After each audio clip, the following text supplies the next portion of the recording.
ज़्यादा उम्मीद मत रखिए, अनुराग जी का मानना है। मैं थोड़ा कॉन्ट्रा व्यू में रखूंगा इधर। मैं सहमत हूँ उनसे सी कि अर्निंग्स ग्रोथ पिछले दशक में जैसी थी आईटी कंपनीज की वैसी नहीं रहेगी, मगर एक और चीज है कि एक्चुअली यूएस इकोनॉमी में जो एक डर था इसके कारण एक्सपेंडिचर नहीं हुआ था, बट एक्चुअली यूएस इकोनॉमी के नंबर्स देखें वो अच्छा ही आ रहे हैं। इसलिए फेड रेट कट की बात नहीं कर रहा है ना, क्योंकि इन्फ्लेशन भी उतनी नहीं घट रही है मगर ग्रोथ भी ठीक ठाक आ रहा है। तो ये सिचुएशन में बदलाव आएगा, वन। सेकंड इज ये एआई का इम्पैक्ट जो सॉफ्टवेयर कंपनी पे कह रहे हैं ना, वो मैन्युफैक्चरिंग कंपनीज के साइड भी है। और इसलिए एआई ड्रिवन कंसल्टिंग एक बहुत बड़ा अपॉर्चुनिटी है, जहां पे obviously mid and small cap IT companies थोड़ा आगे होंगे in terms of changing the model. But even TCS को तो हम वक्त देंगे तो वो करेंगे, because they are all smart people on the job. तो मेरा मानना है कि आईटी में जो अंडर परफॉर्मेंस रहा है, हमने देख रहा था ईयर टू डेट परफॉर्मेंस में 20% का अंडर परफॉर्मेंस है विजावी निफ्टी, ओके, आईटी सेक्टर का। तो ये इसका कारण ढूंढे हम तो सिंपल सी बात है कि एफआई की फ्लोस नरम रही है और डीआई की फ्लो स्ट्रांग रही है, मगर उन्होंने आईटी नहीं खरीदा। तो मेरे ख्याल में लॉन्ग टर्म आउटलुक शायद एक टेपरिंग ग्रोथ भी हो ईपीएस में। मेरे ख्याल में आईटी एक एफआईएस का फेवरेट है जब इंडिया को चुनते हैं। तो जब एफआईएस वापस आते हैं इस होल सिनेरियो टैरिफ की अनसर्टेनिटी के बाद, तो वो आके आईटी को जरूर खरीदेंगे। और इस लेवल का under performance 20% versus large cap index is not sustainable. तो मैं एक्चुअली बायर ऑन डिप्स हूं आईटी में, कि भले ही ग्रोथ उतना नहीं आए, आज मनी चेस करेगा उसको। तो उस हिसाब से देखें तो इवन डीआईएस की बात करें तो पिछले 2 महीने में 1,40,000 करोड़ डीआईएस ने बाइंग किया है। और उन्होंने मार्केट को गिरने नहीं दिया इतना, क्योंकि एफआईएस का खाली 40,000 करोड़ का नेट था और इस मंथ तो नेगेटिव है। तो मैं क्यों कह रहा हूं कि अब म्यूचुअल फंड के इनफ्लोज देखे, हर महीने हमको 25-30 हजार यानी 75,000 करोड़ इनफ्लोज आए थे, मगर 1,40,000 करोड़ बाइंग किया था उन्होंने।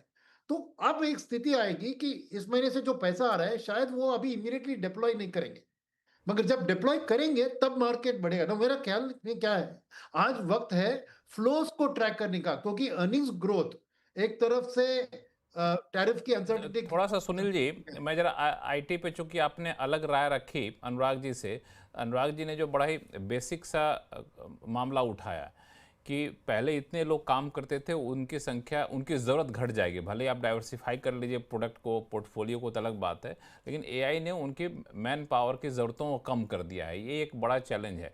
और कई बार हम लोग आईटी के ग्रोथ को इस लिहाज से देखते हैं कितना नया मैन पावर वो जोड़ रहे हैं। इस लिहाज से अनुराग जी यहाँ पे थोड़ा सा सतर्क रहने की सलाह दे रहे थे। तो उस मोर्चे पर आप क्या कहना चाह रहे हैं?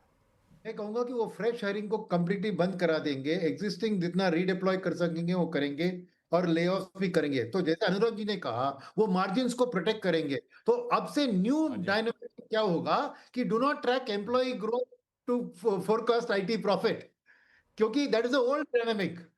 आज गौरंग फ्यूचर शाह में जी, अब लीन आईटी के एंड प्रॉफिट को आप, हाँ, सॉरी, अपनी बात पूरी करिए मीन मशीन होंगी सुनील। अभी। नहीं, अभी लीन एंड मीन मशीन होगी जो रिपर्पस करेंगे अपने एम्प्लॉइज को और फ्रेश हायरिंग को स्लो डाउन करेंगे। तो ये ओवरऑल इंडियन एम्प्लॉयमेंट सिचुएशन के लिए ठीक नहीं है।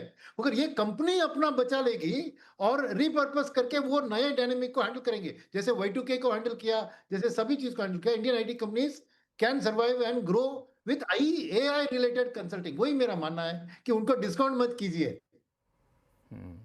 गौरंग शाह साहब, इसमें आप क्या व्यू लेकर चल रहे हैं?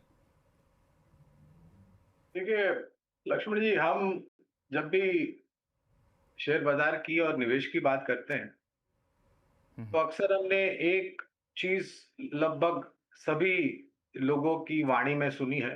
वो है कि आप don't try to time the market, give time to the market. मेरे ख्याल से आप सब मेरे से सहमत होंगे। अगर आज के तारीख में आईटी क्षेत्र को लेकर के कुछ दिक्कतें हैं तो इसका ये मतलब नहीं होता है कि आपको मरणोपरांत लेख लिखना चाहिए आईटी क्षेत्र के ऊपर। केवल मात्र 1 या 2 तिमाही या कुछ समय के लिए अगर कुछ नकारात्मक परिस्थिति होती है, और हमें ये सब वास्तविकता भी हम काफ़ी अवगत है इससे कि आईटी क्षेत्र की निर्भरता American markets, American economy, American company और जिस प्रकार से बिलिंग रेट्स वगैरह जो भी योगदान आय और शुद्ध मुनाफे पे आता है, वो निर्भरता। अब जो हो रहा है अमेरिका में, गुंजाइश ये है कि धीमापन आ जाएगा, मंदी की चपेट में आ जाएगा, विकास दर नीचे आएगी, ब्याज दरों की जो कटने की संभावना थी अब वो नहीं होगी, शायद ऊपर की तरफ जाए।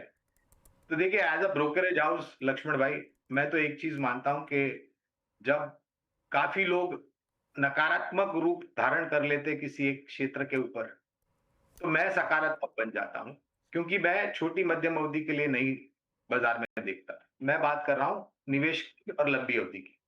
और अगर इसी विचारधारा और सोच के साथ अगर मैं आगे बढ़ता हूँ, तो हमारा ये मानना है और एज़ अ डिस्क्लोज़र लक्ष्मण भाई, हमारी रिसर्च टीम की दिग्गज आईटी क्षेत्र पर भी खरीदारी की राय है। मझौली और छोटी आईटी क्षेत्र की कंपनियों पर भी खरीदारी की राय है। ये थोड़े समय तक परेशान कर सकती है, जो भी परिस्थितियाँ हैं, लेकिन लंबी अवधि के लिए हमारा सकारात्मक नज़रिया आईटी क्षेत्र की कंपनियों के ऊपर।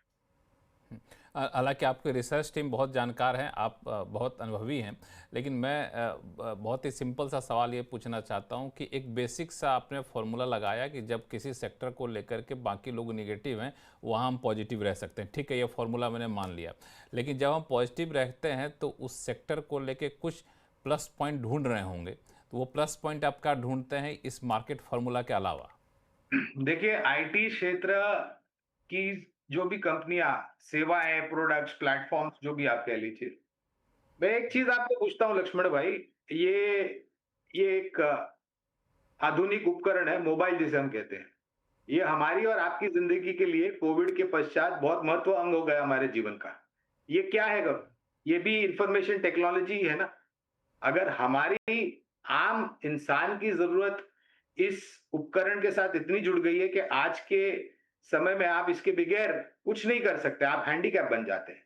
मैं एक उदाहरण दे रहा हूं, तो छोटी मझौली दिग्गज या कोई भी मल्टीनेशनल कंपनी को अपने IT environments, product, services, platforms को सुरक्षित रखना अनिवार्य है ऐसे समय पर जहां पर आपके एआई को लेकर के या फिर साइबर क्राइम्स को लेकर के या फिर किसी भी प्रकार का खतरा जो उभर करके आ रहा है और आने वाले भविष्य में होगा। तो सभी कंपनियां ये प्रयास करेगी कि अपने आईटी एनवायरनमेंट को सुरक्षित रखे ताकि उपभोक्ता उसको जा करके उपयोग कर सके, प्रयोग कर सके, ना कि उनको डर या भय हो कि हमारा डेटा ब्रीच हो जाएगा वगैरह वगैरह वगैरह। और ये सब कंपनियां, देखिए अमेरिका अमेरिका हम सब बातें करते हैं, लेकिन अमेरिका के सिवाय भी मेरे ख्याल से भारतीय आईटी कंपनियों के पास और कई सारी जगहें हैं पूरे विश्व भर में जहां पर भारत में भी वो उतना बड़ा काम कर रहे हैं। तो मैं ये मानता हूं कि ठीक है, चलो छोटी अवधि के लिए तो सकारात्मक नजरिया ये है कि ये क्षेत्र महत्वपूर्ण है। इनकी सेवाएं, इनके प्लेटफॉर्म्स और इनके प्रोडक्ट्स की जरूरत थी, है और रहेगी। लेकिन वो ज़रूरत लगता है शायद आपको महसूस नहीं होती है। हमें पीछे से प्रोड्यूसर साहब ने बताया कि आप सोशल मीडिया वगैरह से बड़ा दूर रहते हैं, आपका कंट्रीब्यूशन आईटी में थोड़ा सा कम है, वैसे सही बात है क्या? मेरा योगदान इतना महत्वपूर्ण नहीं है, मेरे ख्याल से आप सब लोग हैं वहां पर, यही बहुत है।